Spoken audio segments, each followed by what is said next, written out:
Project 2025 sets an explicitly white Christian nationalist agenda for America's future, inspired by a combination of evangelical fundamentalism and big business friendly deregulation. It cuts social programs, curtails the rights of women and minorities, ostensibly to align the nation with Christian theology. J.D. Vance rose to popularity on the back of his manifesto, Hillbilly, Elegy, where he aimed to explain to liberal elites why people from his poor, rural Tennessee roots swing Republican, even though voting for Republican policies further entrenches them in poverty. And that's all well and good.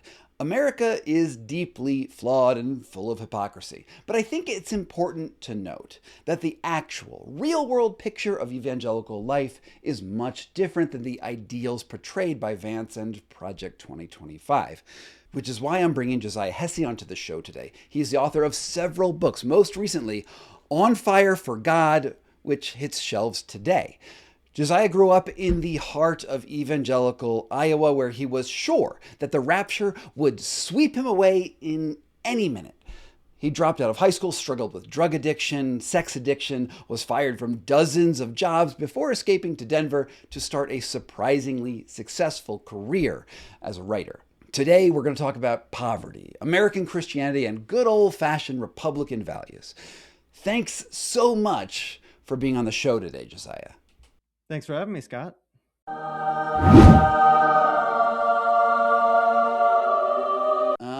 right, let's just get right into this. Your book is fantastic. I'm a slow reader. I'm like a chronically slow reader, but it is just riveting reading. And I think that where to start is, tell people like who you are. What was your upbringing like?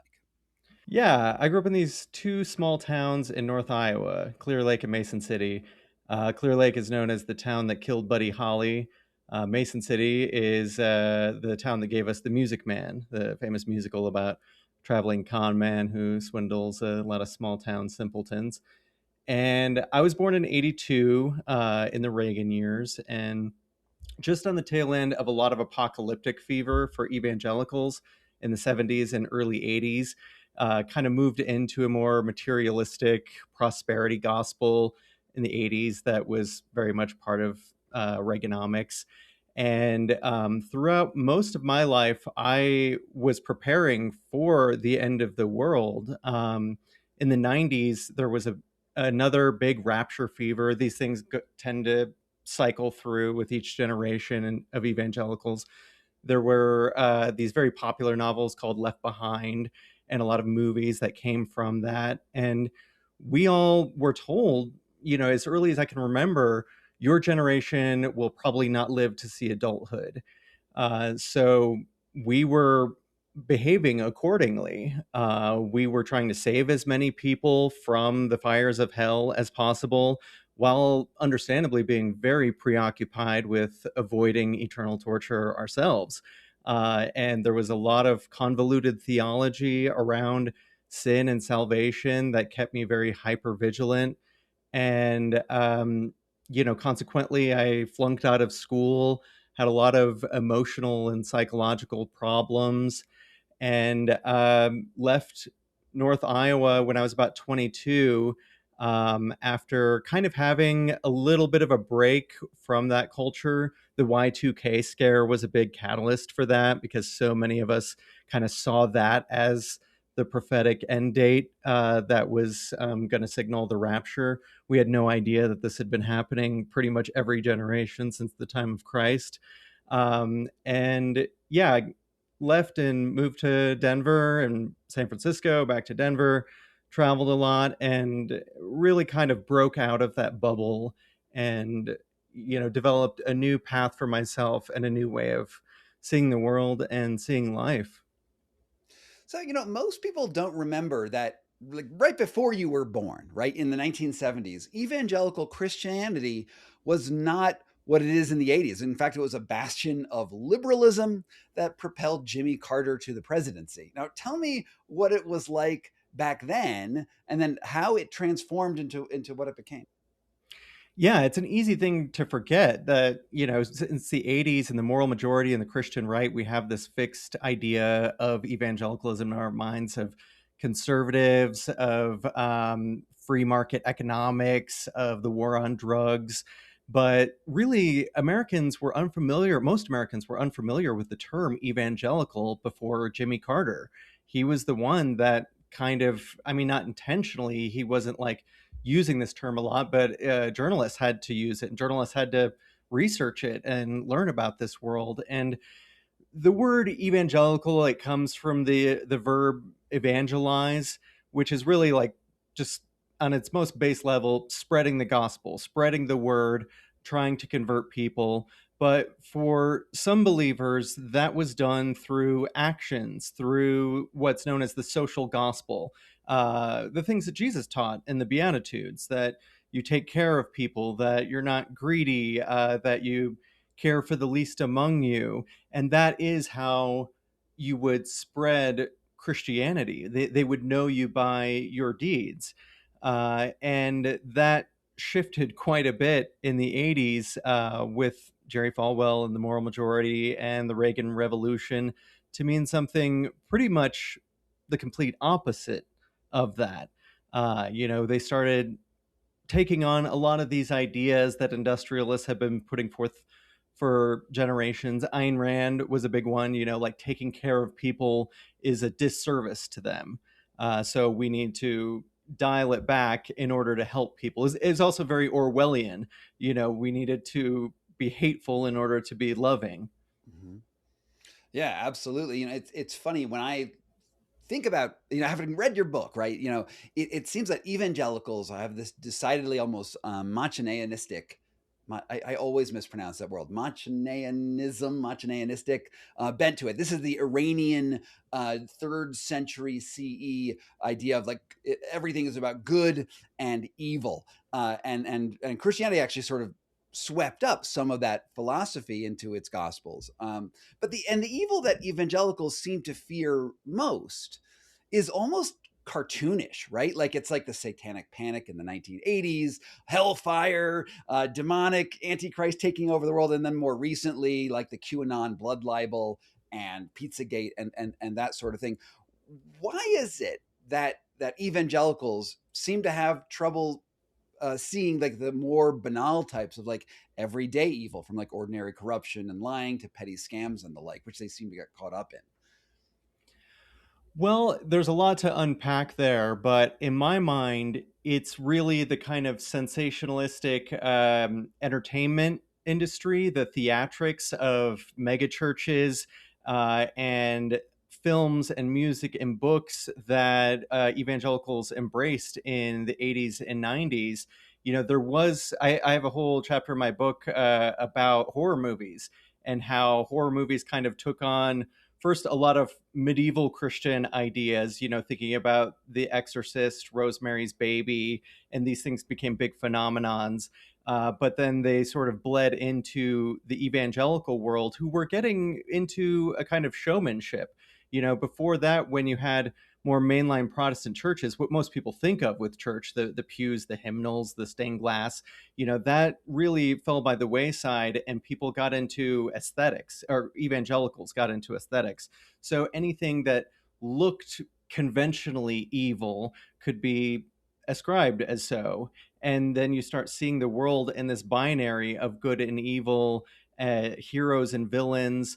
There was a very popular novel when I was a kid called This Present Darkness that was very Stephen King, and it was all about angels and demons around us warring for our souls, and the institutions that the demons would use were universities or yoga studios or psychology, the therapist couch. Like these were the mediums that the evil could get through. And when you start seeing the world that way, it's very easy to categorize people as good and evil without, putting that much thought into it, without struggling with the ethics that philosophers have been grappling with for generations. It's not that complicated in their minds. And if you spend, say, 2 weeks going to a mega church, watching Fox News, listening to these podcasts, it's kind of easy to understand how people would fall into this simplistic thinking, because you're really fed this very consistent narrative through all of these institutions of who the bad guys and good guys are, and why, you would evaluate them as such. And so you don't really have to step outside of that world to like really look at yourself, look at other people, and have any kind of philosophical grappling with anything. Yeah, it almost seems that the evangelical Christianity that you're describing here is almost like Jesus fan fiction, right? It's just Mhm. sort of like modded down, and throughout your book, you're really, I mean, I've known you for years, right? And you are very interested in aesthetics. You're very interested in sort of the genealogy of like Lou Reed and Morrissey and these sort of people. But you also expose in this book a whole parallel universe of Christian fiction and rock that I had no idea about. Like you talk about this band called DC Talk all the time. And I'm like, I'd never heard of DC Talk, but they are apparently a really big deal. What can you tell me about like that whole industry, that mega industry that I mean, a lot of us don't have any periscope into? Yeah, I mean, it's easy to forget or just not acknowledge that rock and roll at one time was viewed as satanic and, one of those mediums that gets demons into your souls. But in the 1970s, there was this whole thing called the Jesus movement in California, where all these like former hippies were renouncing drugs and getting, high on Christ. And it was a very like fundamentalist, apocalyptic movement. Bob Dylan was a part of it for 3 years. He put out 3 Christian rock albums, and it was right. People forget that. I mean, the one time Bob Dylan won a Grammy was for his Christian rock album "Slow Train Comin'." I think it was for a gospel album of the year, but it wasn't that popular at the time. But by the '80s, a lot of mega church type preachers sort of saw this as something that they could use to evangelize. In their words, propagandize might be another term, and Jerry Falwell was a big part of that. I mean, with this book and the story, all roads lead to Jerry Falwell in Lynchburg, Virginia. And that's where the band DC Talk met each other at Liberty University. And Jerry Falwell was someone who kind of mentored them and saw that they could, get his message out to young people. And at that time, they were a kind of very corny hip hop soul group. Think like Will Smith, not dangerous hip hop, the cute, cartoonish hip hop. And then they later got into rock and sold a lot of albums. I think 7 million albums, something like that. And by the time you get to the 2000s, this is a mega industry that's a significant slice of the music industry. And they have their own awards shows, they have their own music video channels, they have concerts, and it was also a way that they could propagandize through mailing lists, getting people to sign up for, uh, Republican campaigns, or charitable ministries that do a lot of fundraising. This actually started way back in the '70s with Billy Graham. He put on the first big Christian rock festival, Explo '72. Johnny Cash played there, Chris Christopherson, but then also a lot of like Christian rock bands. But it really became a way to inject all of these political ideologies. There was a lot of like rapture theology and purity culture, but also, conservative culture. They would talk about deregulating the economy, and very pro industry messages within this framework of secular music that at one time was considered satanic, but then once it can be used as a propaganda tool, they're like, okay, well, we no longer feel this way. Yeah, it's surprising how like fun these apocalyptic ideas are supposed to be. Not unlike, as you note, horror movies. And I want to backtrack into this sort of this idea of like the Christians are positioning themselves against liberal elites, and even to the point that they accuse these liberal elites of something called spiritual warfare. What is that? from their viewpoint. Yeah, it's something that tormented me quite a bit as a young person. It's basically the idea, which isn't too far afield from what a lot of secular people believe, that there's an alternate dimension around us, where angels and demons are warring for our souls, and they are, influencing us in good and bad ways. When I was a kid, when I was going through puberty, I interpreted everything that was going on in my body, these kind of like sexual impulses or thoughts or desires, as Satan really speaking to me. So, like, my own inner monologue couldn't be trusted. But they see that these institutions, like I said before, schools, um, yoga classes, anything that you would think of as conventionally liberal, the media, as something that is an agent of Satan. And it's not just like something you disagree with or can engage with on an intellectual level. This is something that must be destroyed in order to protect your children, in order to protect your nation. And for some people, they believe our nation needs to be cleansed in order for the apocalypse to unfold. That's another theological rabbit hole I won't go down. But when you start thinking about politics in this way, when you think about elections in this way and politicians this way, there isn't any middle ground for conversation. This isn't something that we can find a human level of engagement with. This is something that we need to fight on a spiritual plane. And we were encouraged as young people to be praying constantly. It's very much like a Harry Potter, like casting spells kind of world, where you say the right incantation and you're going to create a bubble of protection around you that these evil forces can't penetrate. And we did something, and Christians across America did, called See You at the Pole, where we would regularly pray at the flagpole of our school every morning. It was legal because it was student organized. It wasn't like a teacher led prayer, which the Supreme Oh, Court but voted against in the 50s. you had a whole like a pledge allegiance in the book, right? Yes. Do you remember it by any chance? I don't at this time. I really should. I think I've blocked it out. I write about it in the book, but I went to a public school and a Christian school at different times, and at the Christian school, they make you say a pledge to the Christian flag every morning, which is very similar to the conventional pledge that everyone does every morning, but with a little bit of a twist to it. Yeah, yeah. I was shocked when I saw it in your book. But I can't bring up the page number right now. So you're gonna have to go read the book to if you want to learn the Christian Pledge of Allegiance. So talking about reading some of the book, I highlighted a passage. And would you mind reading it for me? It's on page 245, starting with Kevin Horvind once Kent said. Hovind. Hovind. So he was a creationist scientist who created a lot of science curriculum for my Christian education.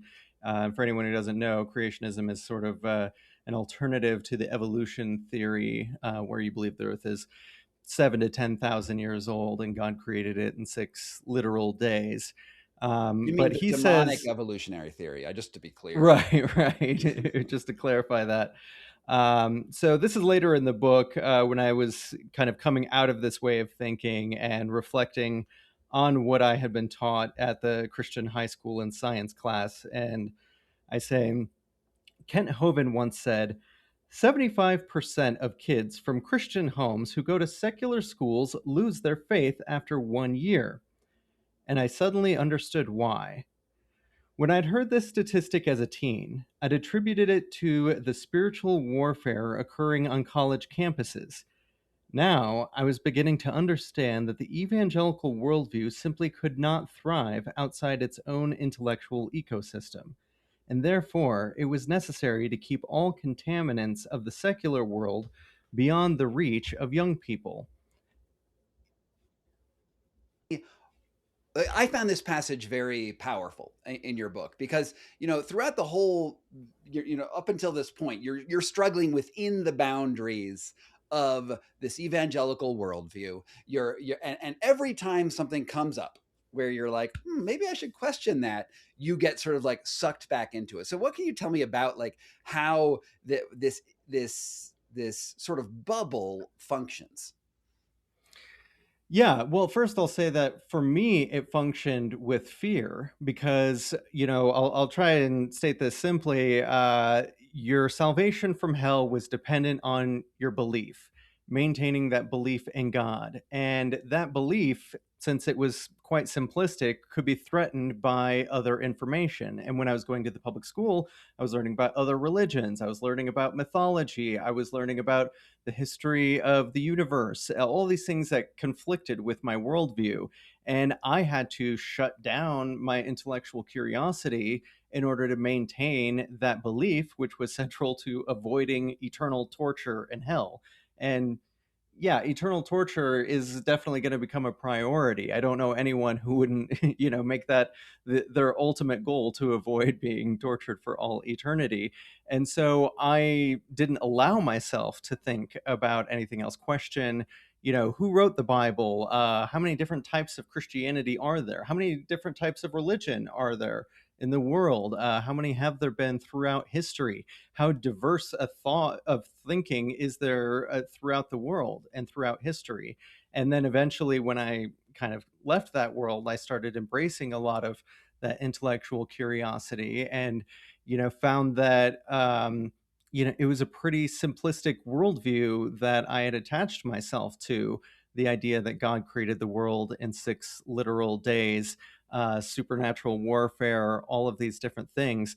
But I think in for a lot of evangelicals today with modern technology, it's not terribly difficult to maintain your own very myopic worldview because you have all of this media ecosystem that will reinforce it at every turn, and you can only embrace information that confirms your bias and confirms what soothes you. And people on the left, I think, are guilty of this, not on the same level or the same dynamic, but it certainly happens with liberals who don't want to look at any information that complicates their worldview.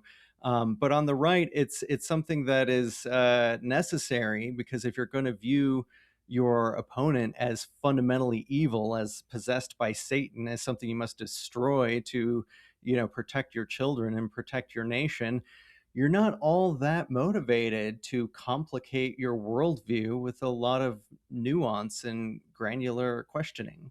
Yeah, and you're going to see in the comments down below this video, like there are people going to flood in and be like, I only believe the actual words of Jesus and evolution is demonic. Like that will be down there in the comments.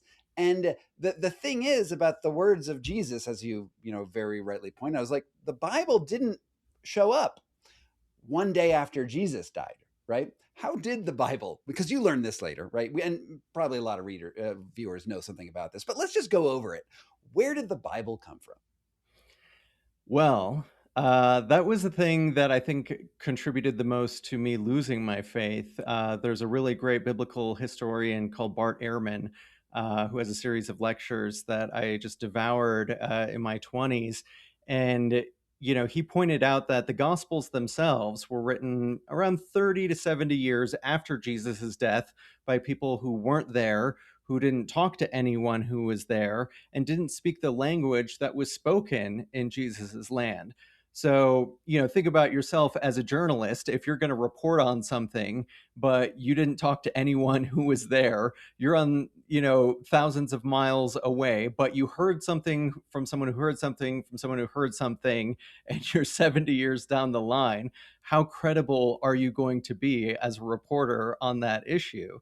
Not terribly, but it doesn't end there. We had multiple gospels that came out. There was the gospel according to Mary, the gospel according to Judas, and they were all different. They're always different tribes of Christianity. And Bart Ehrman says there was more diversity of belief in the century after Jesus's death than there are today.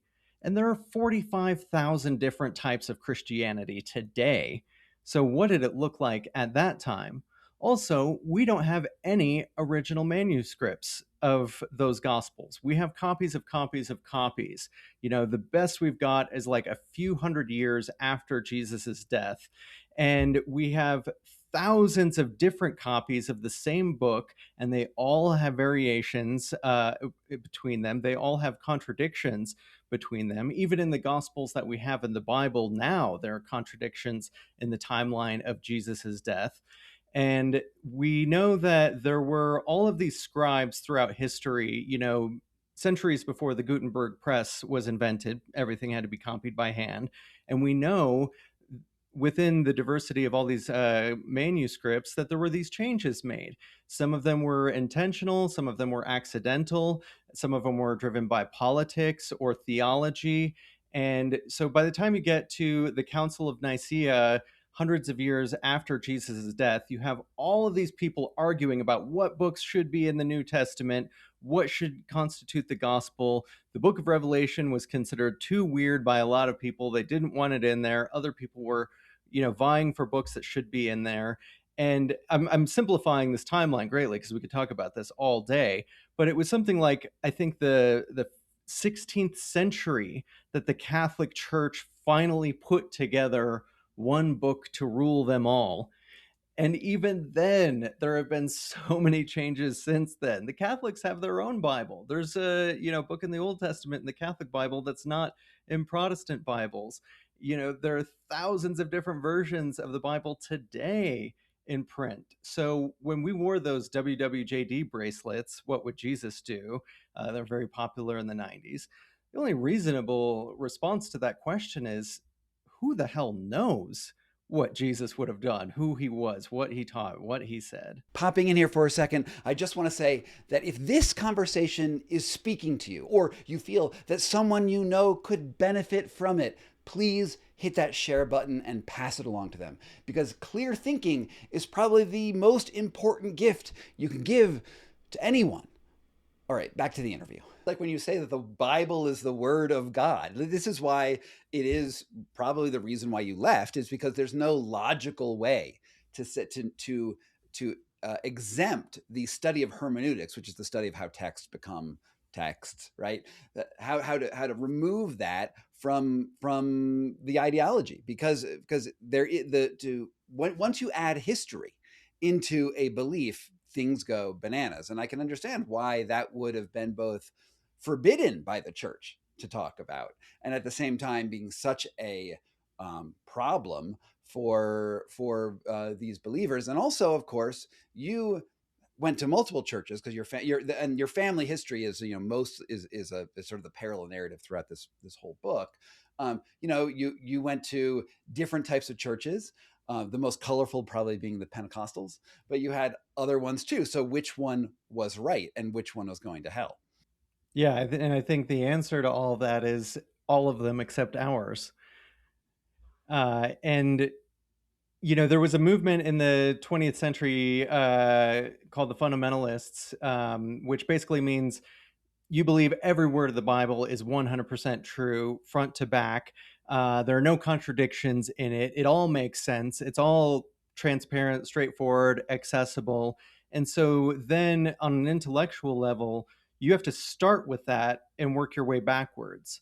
The scientific method, you gather research, you observe, you come up with a hypothesis, you're working your way from what can be studied and measured, and then you find some kind of conclusion from that. But it's the exact inverse with fundamentalists, and that's how you get creationism. Like, well, the earth is 7,000 years old, so how do we look at geology and dinosaur bones and meteorology through that lens? And they do have very dense detailed explanations for that, but still it's working our way backwards. They found that number through genealogy records in the Bible. There's Methuselah begat so and so, begat so and so. They just looked at that and thought, like, okay, well, people lived so many years at that time, so let's just do this basic arithmetic, and we get to 7,000 years. Talking about conflicts and contradictions, just about every person you grew up with seems conflicted between the ideals of the church, right, which are, be a forthright, honest person, dress nice, et cetera, and their own real world struggles. Because what you saw was was on one hand we have these Christian sort of fundamental family values being preached in the church, and then you have addiction, poverty, sex addiction, and other things that any church would call sins. So in your experience, what does leading, and you yourself, honestly, and throughout the book, right, what does leading this kind of double life do to your psychology? It fills you with a lot of shame because, later on as a journalist, I went back home and interviewed a lot of people and realized that what I was struggling with in myself and put so much shame upon my heart and mind for was universal, that we were all guarding this wealth of secrets inside of us, and we were presenting something very enviable, or trying to, because we're trying to sell people on our church, trying to sell people on evangelical Christianity, get them saved. So you have this double life where you got a big smile on the outside, and inside you're just full of self-loathing. It's a very like North Korean kind of way to live, where you just are so happy to be under the eye of the dear leader, but inside you're just trembling with fear. And one thing I realized that really broke my heart was everyone thought it was just them. Everyone thought, like, all these people around me, they are living the godly life, and they are happy, and they are free of sin, and they have riches, and they have everything that the church has promised us. But me, I am the one outcast, or I could be outcast if ever they found out that I, have this drug addiction or gambling addiction, or I'm cheating on my spouse, or I hit my kids, or, whatever it is. And so you start really constantly living with the pressure cooker of hypocrisy and self-loathing. And then that only, you know, creates the ideal environment for addiction. It only perpetuates these things that we're trying to avoid. And that's why things like AA are so effective for addicts. There's a phrase, you're only as sick as your secrets. And people find so much relief from AA meetings because they can show up and be like, I did these horrible things and it is killing me and I need to tell someone. And then you're looking at someone who's like, I have those same stories. That happened to me too. I did that. I'm full of shame. And people feel liberated from it. And churches really should be that kind of community, that kind of judgment free zone. And I'm sure some of them are. That wasn't my experience, but that is the kind of thing that's the benefit of community, is finding that shared humanity, that shared eye contact and compassion that was just completely absent in my experience in churches. And another thing that occurred, internal to you, right, is you met this being called Caledonia. Who was Caledonia, or is Caledonia? Yeah, Caledonia was a kind of figure that lived in my head as a kid and in my dreams, and sort of tormented me with my own hypocrisy, that just pointed out all of the sins I'd been engaging in, all the secrets that I had.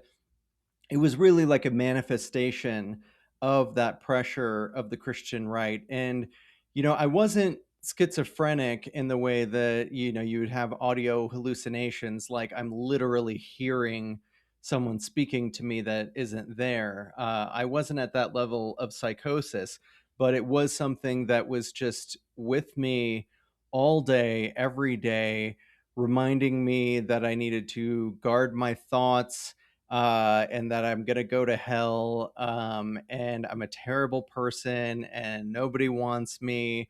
And it was, I can't speak for anyone else. I don't think that was what everyone was experiencing. I mean, they definitely were experiencing that shame and self-loathing, but in my mind at that time, when I believed in supernatural warfare and was interpreting, like I said, things going on in my body as a manifestation of demons, and believed that I could be possessed by a demon. That was my view of this voice in my head, this figure that I dreamed about constantly, who kind of embodied the old hag mythology that we see throughout Christian history. Think of the old hag from Snow White, what the queen morphs into. That was really what she looked like, and she was in my dreams constantly. There was a lot of physical. You don't feel pain in dreams, but you can feel a kind of skin crawly terror. And I used to have sleep paralysis, where you wake up, but your body is still paralyzed from the dream state, and you can look around, and I would see her and feel her touch, but not really be able to move or speak. um, yeah, it was something that just relentlessly terrorized me throughout my childhood. So, another, it's not surprising that you would invent your own demon in a situation where you're being told every day from a pulpit that there are demons in the world. So this was your personal thing. And another part of this is, of course, the rapture. What can you just describe to me what the rapture is? Yeah, well, funny enough, the term actually doesn't appear in the Bible, but it's a kind of theological belief that sort of popularized in the 20th century. People could say that there are traces of it throughout history before that, but it's basically a kind of apocalyptic theology that says all believers, all those who've been saved, will suddenly disappear from the earth. This is Left Behind. These is what the Left Behind books are about, and everyone left behind will have to suffer the tribulation of a certain period of time. People debate how long it will be, but a lot of horrible things will happen on earth for those left behind. The ground will split, and locusts with the uh, faces of men but the mouth of lions, it like will torment humans. There'll be the four horsemen of the apocalypse, famine, war, disease, earthquakes, fire. Like a third of the earth will be burned up. Like a lot of horrible things will happen. And so, every generation throughout history has had these movements that sort of interpret things that are going on in modern day as a fulfillment of prophecy of the book of Revelation and Daniel and Ezekiel. And that was very big in the 20th century with my parents. There were a lot of people in my parents' generation who didn't have retirement accounts, didn't have savings, because it just seemed so obvious that in the next 5 years, 10 years, they all had different timelines. These things will transpire. And when you have a ministry and you're trying to gain followers, you're trying to get attention, you're trying to sell books, having that kind of specific doomsday clock really gets people's attention. If you say the world is going to end in 1983 and it's 1978, like, people are going to follow you. I mean, and you see this in all kinds of branches of Christianity. It's where we get the term Seventh day Adventist, and the Jehovah's Witnesses believed it was going to happen in the 70s. And in my generation, we believed it was Y2K would usher in the rapture.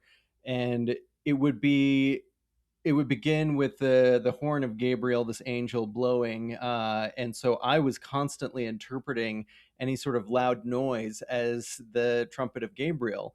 I grew up in what's known as Tornado Alley in the Midwest, and we had tornado drills the first Monday of every month, and it was a big ominous siren, and every single time I would just drop to the ground and tremble.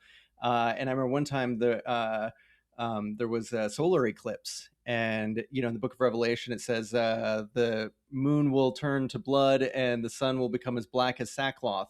So when that eclipse happened, and I see the sun go black, and you know how surreal the daylight looks during an eclipse, I was convinced, like, this is it. I'm falling to the ground. I'm praying. I'm thinking of every sin I've ever committed. Please forgive me. I don't want to be left behind. And every evangelical I've encountered has had some story of coming home from school or sports or whatever. Mom and dad aren't there. Call grandma. No one answers the phone. Go knock on the neighbor's door. No one answers. And they are convinced it happened. The rapture's happened. Everyone I know has been raptured up into heaven, and I'm left behind, and horrible things are about to happen. Scary, and it's still like incredibly popular. Like there was supposed to be a rapture a few weeks ago. If Yeah. you saw it on social media, and but one thing about that rapture, which it seems like if you're always sure, and what you said earlier in this interview was that you didn't really plan for the future. You're like retirement accounts, whatnot. Like you have this very short term thinking, which seems to gel with what we're seeing in government at the moment, right? It seems like we have a very short term outlook in the world right now. What can you tell me about how that's appealing to Christians? Yeah, that manifests most strongly in the view that they have toward climate change. Um, we're all inundated with daily updates about how climate change is worse than we'd anticipated, how the disastrous effects are coming sooner than we had anticipated, that we're reaching some tipping point, that the efforts that we're putting into it aren't enough, that we need to double our efforts in order for the earth and humanity to survive. But from an evangelical standpoint, they view that as hubris, that man cannot destroy the earth, that God won't allow it to happen, that God will destroy the earth, that will transpire in the age of tribulation, but nothing man is doing is going to have any impact on that. And that branches out into every facet of social issues that the government could take action on, when it comes to poverty, when it comes to disease or mental health. It's all viewed through a spiritual lens. And there is a contradiction of thought in that we need to take action to war on God's behalf, but also God is in control of everything, and it's all a part of his master plan. And this is something that used to make me dizzy as a kid. I'm like, well, which is it? Do we need to fight in God's army? Like, is it something that God needs us to do? Is there a risk of God losing? Or is it just all a part of the master plan, and it's going to unfold the way that God wants it to unfold? And so we really don't need to trouble ourselves so much with that. And when I was a kid in the 90s, environmentalism was a big topic. We were taught in our schools, and this was controversial with conservatives, like, you should be recycling, you shouldn't waste water, you shouldn't pollute. But there was a kind of rebellious antithesis to that in the world that I grew up, where we were encouraged to pollute. I was encouraged to throw trash out the window of my car by people, like, because that's just a pollution, environmentalism. It's all liberal propaganda. God's got it. The earth's going to be fine. God will destroy the earth, before anything with climate change is going to transpire. So let's just try and troll the liberals with polluting and being as wasteful as we can. Ah, what a fantastic ideology that is. It's very Um, mature. all right. Well, so there's this other thread throughout your book, which is you grew up in Mason City, Iowa, which was actually the inspiration for River City in The Music Man. How does that musical frame the way you see your upbringing? It didn't until I wrote this book. I had seen the musical and loved the musical. Loved a lot of musicals. Imagine how popular I was in corn-fed Iowa, being into musicals. But I started taking another look at it as I started writing about evangelical Christianity, and saw like it's the story of a con man using fear of urban vice to manipulate small town people into handing over what meager funds they have to his promise of a wholesome return to family values. In his case, it was a marching band. You know, if your boys join this marching band, they're going to be free from sin. But he's going from town to town, pulling this con. And when he comes to River City, he meets an old buddy of his, and he says like, what kind of trouble is this town in? And his buddy is played by Buddy Hackett in the movie. Says River City's not in any trouble. And he says, well, then we'll have to create some. We have to create a desperate need in your town for a boys band. And in that moment, he sees a pool table is being delivered. And he's like, why are all the people looking at the pool table? He's like, they've never seen one before. They don't know what it is. They don't know what it does. And he's like, I'm going to tell them what it does. And he does this whole song, You Got Trouble, My Friends, right here in River City. And he says like there's like this low-key racism in the song that he does, saying like, you know, your sons are going to be gamblers, your daughter's going to be whores. I mean, he doesn't say that literally, but you know, he talks about jazz music and, you know, gambling and liquor, and it's going to lead to all this kind of moral decay. And I started seeing all of these parallels with the history of evangelicals in America and the Music Man. You know, instead of a pool table, it could be the theory of evolution. It could be a certain type of music. It could be the war on drugs or communism or feminism. And you get people afraid of this thing that they don't really understand, and then you offer them a wholesome return to family values solution. You know, give your money to the church, start spending more time in the church, invest in these types of operations, and your kids will be free of it. And you know, abortion really dovetails with that narrative, because if you look at Roe v. Wade, when the Supreme Court passed Roe v. Wade, there was another 5 years before any evangelicals spoke about it. There were Catholics who had a problem with it, but evangelicals hated Catholics at the time. That's since changed. But it was, I think, like 1978 when Jerry Falwell first did his first sermon on the evils of abortion. And it was this political strategist, Paul Weyrich, who Falwell started the Moral Majority with, that saw how effective it was with Catholics in galvanizing them in politics. And he was really looking for a way to, you know, shepherd evangelicals into the Republican Party. And abortion seemed to be the ticket, and it really worked. And that's when we got like this whole machine of anti-abortion propaganda and protests, and it really galvanized people into voting for Reagan and tipped the 1980 election away from Carter. Yeah, I remember that very clearly because I was in middle school when Reagan was showing up, and that's when these abortion debates started in my school out of nowhere, and you know that propaganda really still touches every segment of society. One question: the Music Man is coming to the Denver Center for the Performing Arts this year. Are we going to go together? I would love to go. All I right. can recite that whole musical front to back. All right. Well, let's go. It's a date. We're going to go do that. It's in a few months.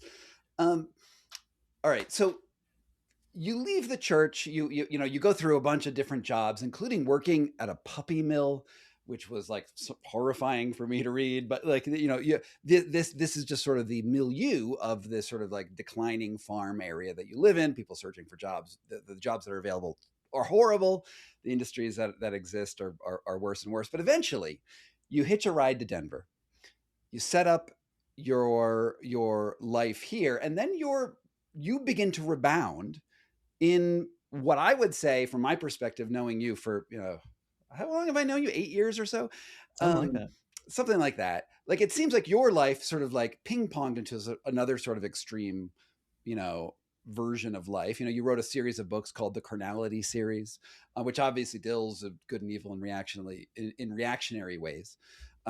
How has this upbringing stayed with you, and how do you see it now that you are, I mean, can we say it, a liberal elite? Uh, it's my life's ambition to be on Fox News and be characterized as a liberal elite. That would really check my bucket list. Um, there are things that stayed with me in that I don't want to return to them. I don't want to return to a fundamentalist worldview where I'm so rooted in an ideology that I'm emotionally dependent on it and I am inflexible in that and don't want to have any contradictory information coming my way. I watch a lot of Fox News. I follow a lot of conservatives on social media. I want to be immersed in ideologies that I disagree with, and not like in a reactive way where I'm just looking for things to poke at, because there'll be things here and there on Fox News that I agree with, and I'll spend time with conservatives and find common ground of things that I agree with on, but I don't want to be so rigid that I couldn't spend time with someone who believes differently than I do. Um, but there's also quite a bit about the teachings of Jesus that have stayed with me. Compassion, praying for those who persecute you. I don't pray. I am an atheist, but I meditate. I think I have some kind of spirituality. And I do want to have live with kindness, lead with kindness in my life. And there's, and I still love the Bible. I still read it. There's still things in there that I think are beautiful and inspiring, or at the very least, interesting. And I'm still with my. I still spend time with my family in Iowa. I just got back from a trip there, and still love them and connect with them. But I very much am living a different life from them. I mean, I uh, use drugs. I have promiscuous sex. I'm not raising a family. There's quite a bit that you could easily characterize me as a leftist. I lean more Wait, wait, towards wait, wait. socialism and Leftist does not mean. capitalism. It's funny that you say that now you do drugs and have promiscuous sex. It seems like that, and you're castigating that as a liberal thing because Fox News and whatnot castigates that as a liberal thing. But your book is very clear that that is what is going on over in the evangelical world as well. They just are shame it.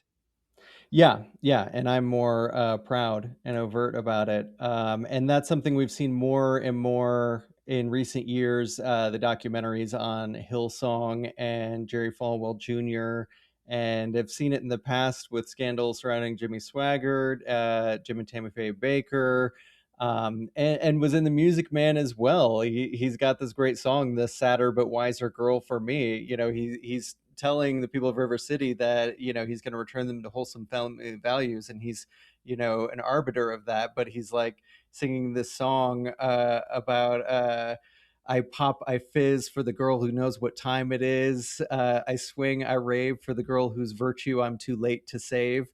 Like he's saying he likes slutty women, and that's something that I find endlessly intriguing. And it's true, the old adage that the louder someone's speaking against any kind of licentious behavior, the more likely it is that they're engaging with it themselves. Think about Ted Haggard with his sex scandal with a male prostitute, or George Reekers.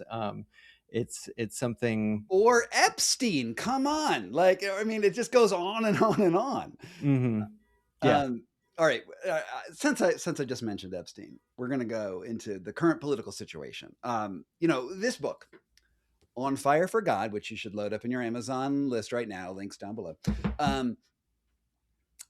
You could position it if you were of this mindset, as the counterpoint to Hillbilly Elegy by J.D. Vance, who is currently Vice President of the United States of America. He positioned himself as a voice for modern evangelicals. He wrote the foreword for Project 2025's manifesto by the Heritage Foundation, which lays the blueprint for the Trump administration. And there's another one coming out soon. I think it's Project 2029. We'll see how that looks. What can you tell me about J.D. Vance's vision of the world, vision of evangelical life versus what you're writing about? Yeah, I think in the history of evangelicals, there are a few people who are very ideological driven, and there are people who are opportunists. I would argue that most of them are opportunistic, and J.D. Vance certainly falls into that category.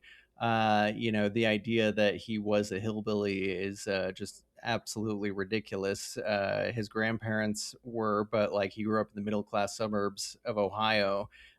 His upbringing really wasn't all that drenched in poverty. And throughout that book, he's mostly just giving all of those old Reagan chestnuts about how welfare hurts people. He says that people were driven away from working class people were driven away from the Democratic Party because of welfare. And he says again and again that the answer to this is more church, that, church will solve a lot of these problems. And, in my book, it's pretty much the inverse, that a lot of these problems came from spending so much time in church. And he converted to Catholicism, or you couldn't even say converted because he didn't really have any kind of Christian upbringing. He was an evangelical for a time as a teenager, but it seemed to just sort of be something that kind of came and went with him. But I think he really embraced Catholicism, which is now a part of the evangelical umbrella, in his adult life. And I think it was for opportunistic reasons. I mean, we've all seen the things that J.D. Vance said about Donald Trump for years leading up to the 2016 election, that he was the new Hitler, he said at one time. He absolutely hated Trump. He said he was a never Trumper. And so it's a pretty big leap to go from a never Trumper, like he wouldn't even vote for him, to being his running mate. So the guy doesn't really seem to have any kind of ideological foundation.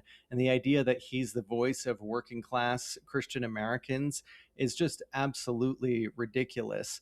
But he sees that there is this drive to return to an idea of America from the past, make America great again. And that's a theme you see throughout my book, that conservatives are always using this idea that, the previous generation had it right and we've gone astray. That's been going on for, well over 100 years. And he tapped into that, and it has been very effective. I mean, it got him to the vice presidency. But with Project 2025 and this Christian nationalist movement that's driving the MAGA movement, there's a return to the conventional family unit, one where women aren't in the workplace, where they are subservient to the husband. It's not an equal partnership, it's one of authority. And gay people don't have rights. Trans people certainly don't have rights. Trans people are viewed as the new communism, the new satanic panic, as something that needs to be actively destroyed, and not just not welcome into the fabric of America, but is a threat to it. So yeah, I don't really see all that much. I don't know who JD Vance is, and I really don't think even he does at this point. Why would you say? I mean, this is something that I try to wrap my mind around continually. Evangelicals generally love Trump, right? And he often will say things like, "I've been chosen by God to run this country." I mean, he'll directly pander to them in the sort of almost theological way, that he is there. And yet, if you just look at Trump at all, basically nothing that he does is not sin, right? Like lying, stealing, sex scandals, divorces, probably lots of, children with many different women, probably illicit children, sex with prostitutes, on and on and on. He is all of the things that the congregations hide, and yet he is present. Why is it that someone like him has been so embraced by the evangelical community? Like, how do they patch over those obvious contradictions? There's a few reasons for that. One, there's this narrative of God using ungodly men for his own purposes. They point to King Cyrus, this king in Persia that liberated the Jewish people, even though he wasn't a man of God. And also, evangelicals love a reformed, you know, prodigal son kind of narrative. That they embraced that with George W. Bush in the 2000s, because he had this illicit past of drinking and drug use, but then he became born again. They love stories of, like, I was just so lost in sin and addiction, and now it's all turned around. And so when people bring up things about Trump's past, you always hear the defenders say, like, that was so long ago. Even the Hollywood Access tape. I don't remember when that was recorded, but during the election, they're like, that was years ago. That he's not that guy anymore. And their media ecosystem doesn't really emphasize those contradictions. And sometimes I've even seen evangelicals laugh at him. When he did he appeared at Liberty University, and he pronounced this Bible passage as 2 Corinthians instead of Second Corinthians, is how you would phrase it. And it just kind of became obvious, like, yeah, or he couldn't name his favorite Bible verse. He was asked by Mark Halperin, like, just one. What's one that stands out to you? And he's just like, all of it. I really love all of it. At one time, he was asked if he's ever asked God for forgiveness. He's like, well, if I have ever done anything worthy of forgiveness, I would, but I haven't done anything worth forgiving. And that's, as we know, that's Trump's ideology, is never admit defeat, never admit weakness. But if you look at Reagan, it's a very similar story. I mean, Jimmy Carter was literally a Sunday school teacher. He, like, as president, he showed up to teach Sunday school to kids. He'd been married to his wife his whole life. He was a war veteran. And Ronald Reagan was a divorced Hollywood actor who didn't have really all that much history as a Christian. Didn't regularly attend any church. Didn't have any faith that he was regularly tied to, but he was, coached by Jerry Falwell and Paul Weyrich to, speak the language of evangelicals, and it was successful. And again, going back to this binary of good and evil, that people are in one slot or another, and it's very manufactured by the entertainment industry. It's easy to see how people could view him the way that he wanted to be viewed. It's the amazing thing about showmanship is that lies, they tend to work. Yeah. They tend. Um, and people believe what they want to believe. Just like we were saying about these contradictions of the Bible and the complex history of the Bible. People don't want to dig into that. People don't want to think about, Trump with Jeffrey Epstein, or, cheating on his wife, or allegedly beating his wife. They just want to listen to what Joel Osteen tells them. Yeah, and they want to demonize liberals. Yeah. For the And nobody does that like Trump. Nobody has successfully angered liberals, or humiliated liberals, or defeated liberals like Trump. And just like Trump, evangelicals love a winner, because it reinforces their narrative that God's in control, that this is all part of his plan. And his the attempted assassination against him was a big part of that narrative. They're like, well, that's proof. Somebody tried to kill him, and God stopped that bullet. A lot to say about that. All right, Josiah, I just want to say thank you so much for coming on the show, spending time with me talking about this. It's a great book, and everyone should go purchase On Fire for God by Josiah Hesse. Links down below. Yeah, it was great having you here. I had a great time. Thanks, Scott. All right, that conversation with Josiah was amazing. I've done actually other interviews with him on this channel before, and also just a whole series on how theological issues, whether it's evangelicalism or Buddhism, intersect with cult thinking and frame the political discourse that we're all living through. If you wanted to dig into just one of them, I might suggest that you watch Escaping the End Times Cult That Wants to Make Project 2025 a Gospel, which is a conversation I had with Brianna Brown, who is an ex-cult member, and for which that End Times cult in question threatened to sue me for releasing. If you support this kind of independent thinking and this sort of journalism, remember that it doesn't exist without all of the amazing people who contribute just a few bucks a month to keep me on the air. If you want to be part of that movement, sign up for my free newsletter over at sgcarney.substack.com. From Foxtopus Inc. in Denver, Colorado, this was Scott Carney Investigates. Thank you so much to my supporters here on Patreon and on Substack and even on YouTube who make this work possible.